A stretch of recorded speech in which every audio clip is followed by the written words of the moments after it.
Here's a thing about the how I'm not sure how Bonnaroo is going to work because I've played many festivals, hundreds of them. I've never seen a bigger shit show of pure trash people in my life than I have at Bonnaroo because we played night 3, so it was like the third day of the festival, and there was just people in the gutters just fucking dying and like just the gnarliest shit. We're stepping over bodies trying to go see Billy Joel and shit. Bro, I don't know about you, but so I've played festivals too. Like I've done some of the big ones.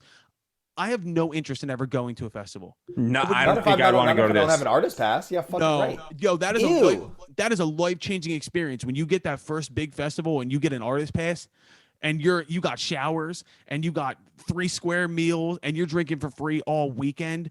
Holy shit. I just remember like seeing kids there covered in glitter and glow sticks and stuff. And I was like, dude, I would not fit in here. I wouldn't. They're just suffering in the sun, just dying all day. You know what I mean? And you're like at a misting tent in the back with free boot. Yeah. You can't go back. Waking up in the morning and being able to shower at a festival is a magical thing. Okay, here's the thing though, because that doesn't always happen. Even at the big ones, you wake up and you have to beat all the other bands to the porta potty, so that you can do the roadie shower with the wet wipes. You know what I mean? Yeah. I actually have a video at Bonnaroo of me pouring water bottles over my head, shampooing my hair, fucking ecological disaster vibe. Dude, so that they gave us like, I'm thinking Firefly.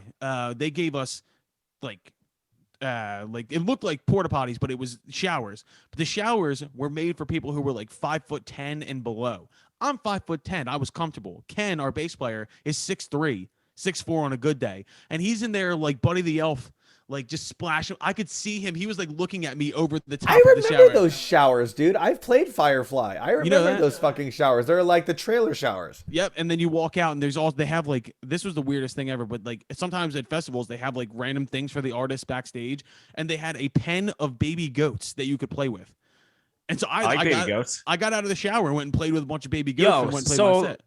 I got a question for you guys. If like, I'm just trying to take all this in from like the artist perspective and everything.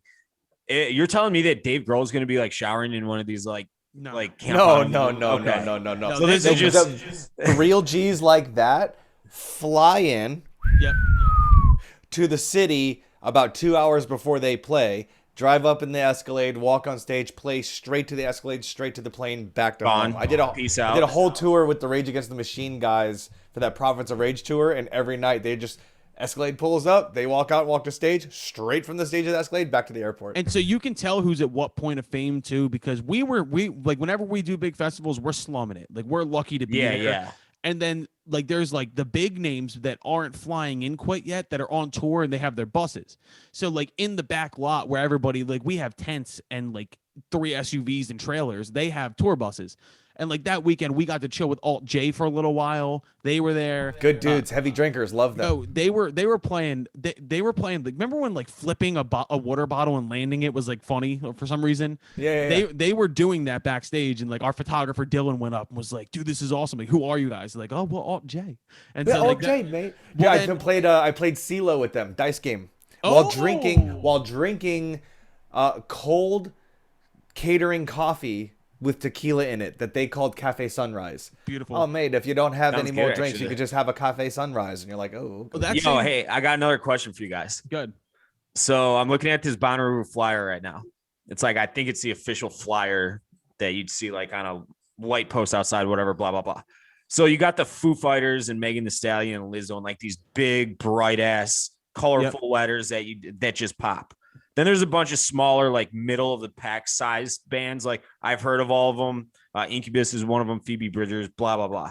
And then you just got all the white name. Like we don't want you guys to see that these people are also here, but we have to include them on the flyer. What were you guys? Were you guys like the white, Listen to me. like middle? I still am a tiny white name at the bottom. Kenny's been a colored name. Kenny's been a fluorescent name. You got the colored name? Man, I've headlined festivals, son. Yeah, I was First gonna name say, at the very top. Now, see, this is also a good part of this podcast because we have 3 stages right now, right? So we have Dave, who's perspective. He's getting into the industry. Me, who's on my way up, working my ass off, still a scrub, but working my way up. And then we have Kenny, who's been a highlighter colored name at the top of the. Get out of here! Don't do the downward thing. You've already rocked. You've already rocked the fluorescent names. This is a beautiful one, man. This is what this podcast is about. It's not like I always say this, right? When me and Dave were first talking about this, we were talking about The Ringer. I'm going to drop my name, but they have a music podcast that's run by 2 music critics. No, that's not how we're doing it.